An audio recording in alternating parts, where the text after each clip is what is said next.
Hello, everybody, and welcome to Nathan on Shuffle and to my latest episode here. I'm going to be talking about a new album that I recommend to you guys in prog rock or related genre. I always like to highlight great new releases, and this is no exception. Today I'm talking about Bend Sinister and their new album, Mostly Great Things.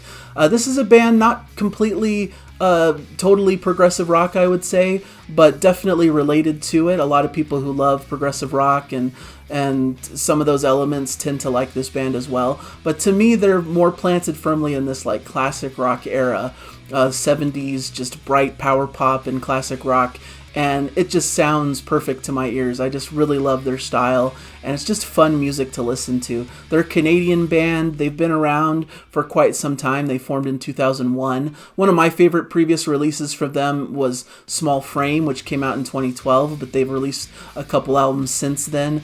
And I just really love the infectious joy and the experience it is to listen to this record and just bounce my head along to it and enjoy all of the cool, catchy hooks and riffs. And it's just a fun band to jam out to, I would say.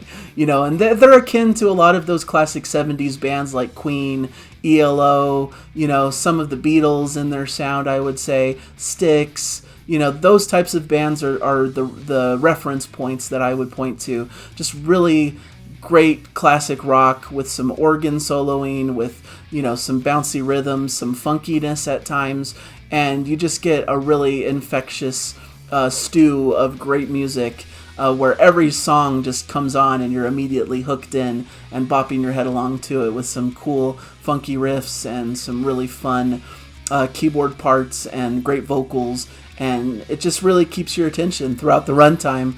And every track comes on and you're like, okay, here's another banger. Here's another really exciting, fun rock track to enjoy. Price You Pay starts the record, firmly rooted in that classic rock sound, but even had a little bit of touchstones of Yes to me, with a little breakdown with these vocal oohs and ahs and moments that really are catchy and fun to behold. Hot City has an infectious, funky groove and just is insanely catchy. Leave the Lights On maybe is a bit more laid back, but still has a driving rock beat with a light, almost dreamier quality. I feel like a lot of these tracks, they really establish this groove and this rock beat, but then they have moments that are a bit more psychedelic or a bit lighter or a bit more dreamy in their soundscape before they hit you back with these really cool riffs and catchiness.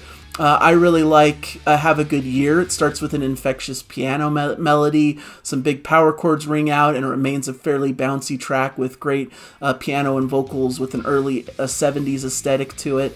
I really liked Gotta Get Ready Now, another cool jazz type of vibe to it with some great keyboards and a killer groove.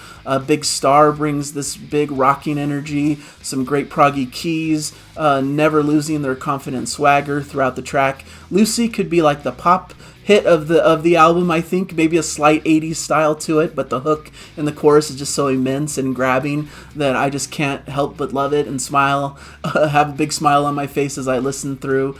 And Holiday ends the album with some cool vibes, almost a disco beat, but still with their rock flair. I just love this record. I think it has so many great tracks, so much to enjoy, so much style, so much energy and confidence.